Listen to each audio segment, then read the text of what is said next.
My name is Helena Crawford. I was 27 when I finally stopped pretending the ache in my chest was ordinary. I grew up in a house with too many photographs of my sister, and not enough of me. That's not bitterness. It's just arithmetic. I counted them once, the summer I turned 16, standing on a kitchen chair to dust the frames my mother never let anyone else touch. 43 photos of Marianne. 6 of me. I put the chair back exactly where I found it and never mentioned it to anyone. I was the quiet one, the reliable one, the one who filed the paperwork when my father's small architecture firm needed someone to keep the books straight during his illness. I was 22 then, fresh out of college, meant to stay just for a summer. 5 years later, I was still there, still balancing the ledgers, still driving him to appointments, still the daughter nobody thanked out loud. Marianne was 2 years older and lived 4 hours away, visiting on holidays with expensive scarves and stories about her marketing job that made my mother's eyes shine in a way mine never did. I didn't resent her for that. I resented the silence that followed every one of my small, unglamorous efforts, the silence where recognition should have been. There's a particular kind of loneliness in being needed without being seen. You learn to read a room by what isn't said.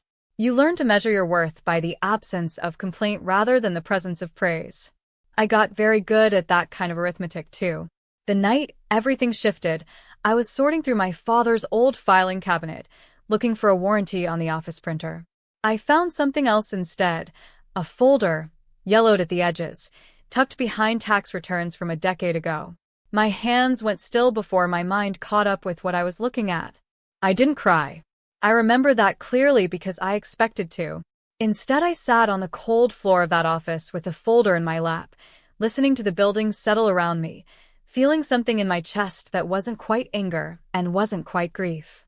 It was recognition, like finally being handed the missing photograph of myself. I closed the folder, placed it exactly where I'd found it, and drove home in silence. I didn't know yet what I would do with what I'd learned. I only knew that the version of myself who accepted the 43-6 ratio without question was someone I couldn't be anymore. For 3 weeks, I said nothing.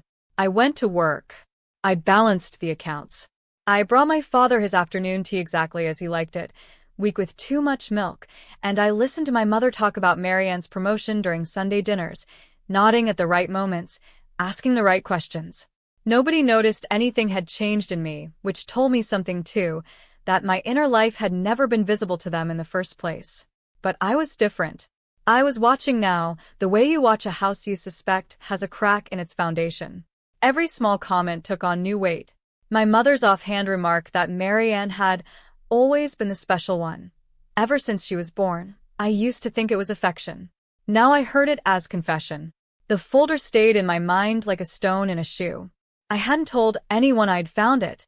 I wasn't sure yet what telling anyone would even accomplish, or whether accomplishment was the right goal at all. Some nights I imagined confronting my mother across the dinner table, watching her face crumble. Other nights I imagined simply leaving, packing a bag, driving somewhere no one knew my name, letting the whole tangled inheritance of this family dissolve without me in it. Neither option felt like mine. Both felt like reactions to a life that had been designed around someone else's comfort. I started documenting things instead. Not out of cruelty, but out of a need to finally see my own history clearly, written in my own hand rather than absorbed secondhand through other people's silences. I wrote down the years I'd spent managing my father's business, without a formal title. I wrote down the loans I'd quietly co-signed when the firm nearly folded. I wrote down every unremarked sacrifice, not to build a case against anyone, but to prove to myself that I had actually lived a real life and not just a supporting role in someone else's story. My father noticed I'd grown quieter. He asked once over tea if something was wrong. I told him I was tired. It wasn't a lie. I was tired of measuring my worth by everyone else's forgetting. That night, I reread the folder one more time, all the way through. And for the first time, I let myself imagine a version of this family where the truth was simply spoken aloud, not as a weapon, but as a long overdue correction. I didn't know yet how to get there, but I knew I was done disappearing quietly into the ordinary days. The folder held a letter, a set of legal papers, and a photograph I had never seen. The letter was from my grandmother, dated the year I was born. In careful, slanted handwriting, she'd written to my mother about a trust, a small inheritance meant to be split evenly between any grandchildren, structured so each child would receive their portion at 25. I read it 3 times before the shape of what had happened settled fully into me. Marianne had received hers. I never had. There was no correspondence explaining why, no formal document redirecting my share, only a single handwritten note from my mother to the family lawyer, brief and businesslike, asking that Helena's portion be held in reserve, given her more stable circumstances, until further discussion. The date on that note was 7 years old. There had never been a further discussion. There had only been silence, dressed up as an oversight. I sat with that word, reserve, turning it over like a stone worn smooth by water. Not stolen, not exactly. Just quietly, administratively set aside, the way you set aside a task you don't intend to return to. What surprised me wasn't the money. I want to be honest about that because the money itself was modest, not life-altering. What surprised me was how easily I could imagine the conversation that must have produced that note, my mother's calm, reasonable voice explaining that I was the stable one, that Marianne needed him more, that I would understand, because I always understood, because understanding was the role I'd been assigned since childhood. The photograph was smaller, just my grandmother, alone, standing outside the house she'd left to my mother. On the back, in the same slanted hand, for both my granddaughters, always, without exception. I don't know why that line undid me more than the legal papers did. Maybe because it was proof that somebody once had seen me as equal to my sister. Maybe because it meant the unfairness hadn't come from indifference. It had come from a decision. Someone had chosen this. I didn't confront anyone that week or the next. I kept the documents in a drawer in my apartment, not the family office, and for the first time in years, I felt the beginnings of something like clarity. Not rage. Not yet grief, either. Just the quiet, steady understanding that I had spent a decade being patient with people who had already made their choice about who I was to them. I began slowly to plan. I am not, by nature, a confrontational person. I've always believed that the loudest room rarely contains the most truth. So instead of a scene, I built a plan the way my father had taught me to build anything worth building, carefully, with attention to the load-bearing parts. First, I met with the family lawyer, not as a daughter asking for favors, but as a client requesting her own records. It took 2 visits and a formal letter before he acknowledged the trust's existence at all, visibly uncomfortable, the way people are when a long-buried arrangement resurfaces in daylight. He confirmed what I already knew. My portion had never been distributed, had simply accrued interest quietly for years, waiting for someone to remember it existed. I didn't raise my voice. I asked precise questions and wrote down precise answers. I requested copies of everything. By the time I left his office, I had in my bag not a plan for revenge, but something closer to evidence of a fact, the plain, undeniable fact of my own erasure, documented in ink instead of feeling. Then I did something that surprised even me. I called Marianne. Not to accuse her. I didn't believe, not really, that she'd known. Marianne had always floated a little above the family's undercurrents, buoyed by an ease I used to envy and had slowly learned to understand as its own kind of blindness. I asked her, gently, if she remembered our grandmother's trust. She did, vaguely. She'd assumed mine had simply been managed differently. Because you were always so good with money. Hell, they probably just let you handle your own. The casual cruelty of that assumption, offered without any awareness of its weight, told me everything about how invisible my sacrifices had been, even to the sister I loved. I didn't tell her everything that night. I wasn't ready, and some truths deserved to be handed over deliberately, not spilled in a moment of raw emotion. But I told her enough to see something shift in her voice, a flicker of genuine unease, the first crack in the family's practiced smoothness. That week, I began drafting a letter of my own. Not angry, not pleading, just clear, the way water is clear, showing you exactly what lies beneath the surface, without needing to raise its voice to be seen. I wrote it 4 times before it felt right. I wasn't building a case to win.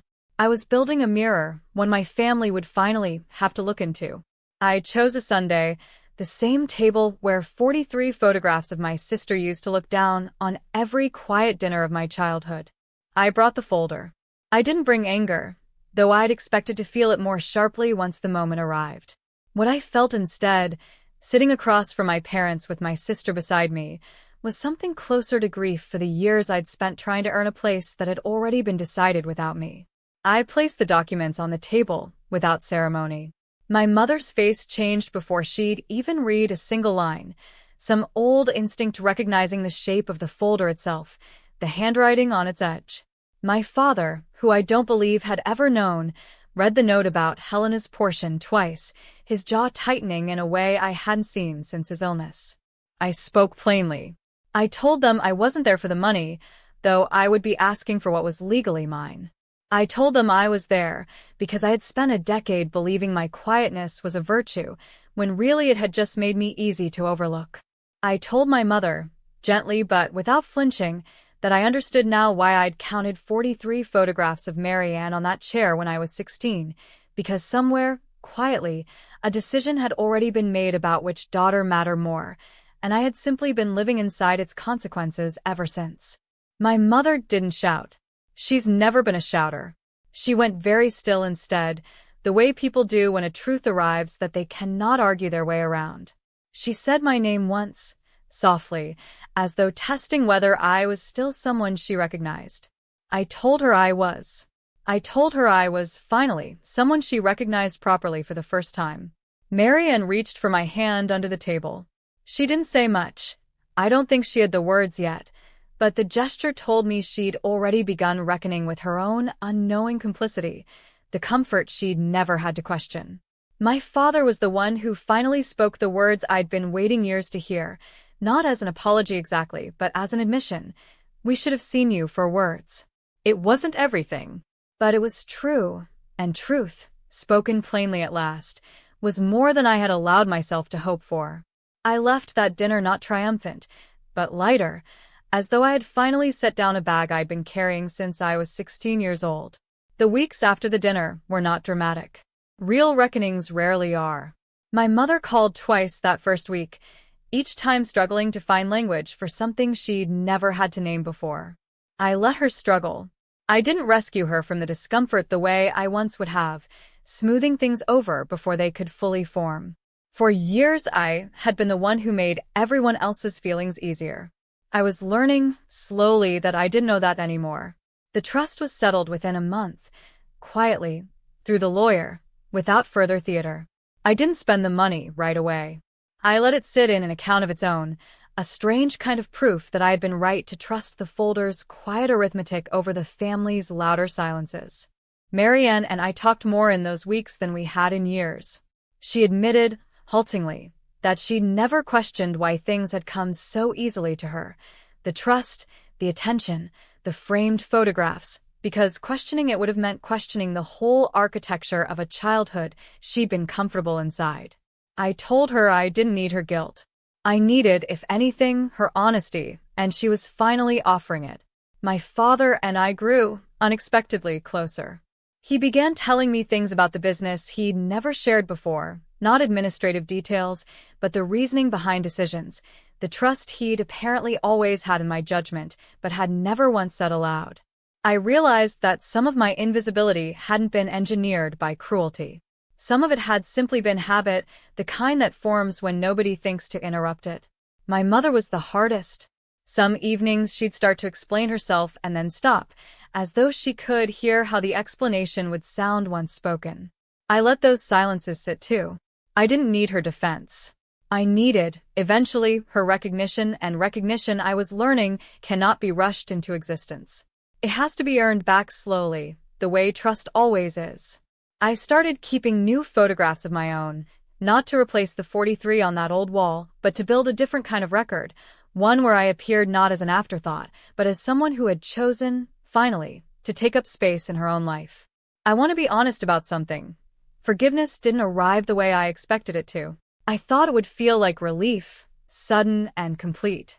Instead, it felt like a long negotiation with myself, conducted quietly over many months, with no single moment marking its arrival. I forgave my mother a little more each time she managed to say something true without flinching away from it. I forgave my sister each time she resisted the old urge to smooth over a hard conversation with easy warmth. I forgave my father simply by letting him keep trying imperfectly to make up for years of not asking the right questions. I did not forgive the version of myself who had accepted so little for so long without complaint. That took longer.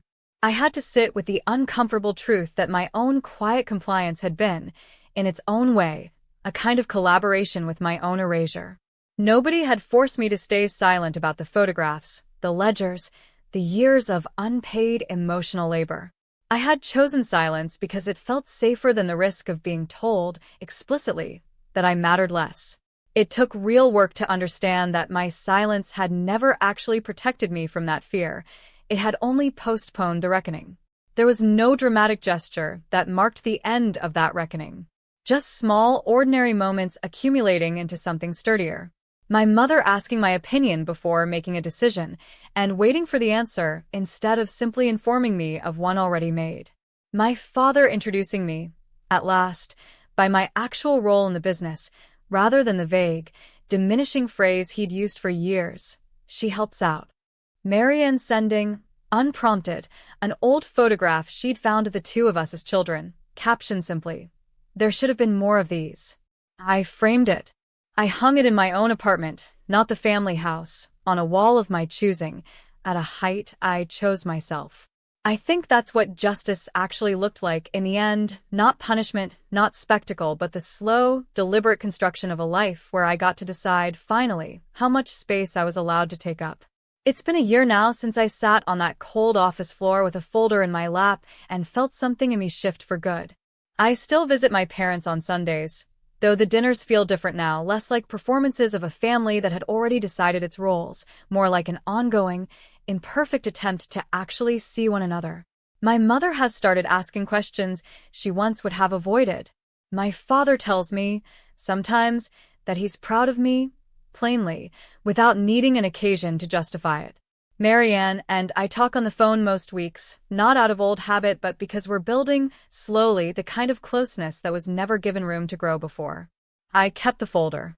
It sits now in a drawer in my own home, not as a weapon and not even really as evidence anymore, but as a kind of marker, proof of the moment I stopped waiting to be noticed and started insisting, quietly but completely, on my own significance. Sometimes I think about the girl on the kitchen chair, counting photographs, memorizing the exact shape of her own invisibility because it seemed safer than asking why. I wish I could tell her that the truth, once spoken, wouldn't destroy the family she was trying so hard to protect. I wish I could tell her that dignity doesn't require volume, that patience isn't the same as disappearing, that the quietest kind of justice is often the most lasting. I didn't burn anything down. I didn't need to. I only needed, finally, to be seen, not as the reliable one, not as the stable one, not as the daughter who managed everyone else's comfort at the expense of her own, but simply as Helena, a whole person with a history worth documenting, a life worth photographing, a place at the table that was never actually conditional, no matter how long it took everyone, myself included, to understand that. The wall in my apartment isn't full yet, but every photograph on it is one I chose. And for the first time in my life, that feels like enough.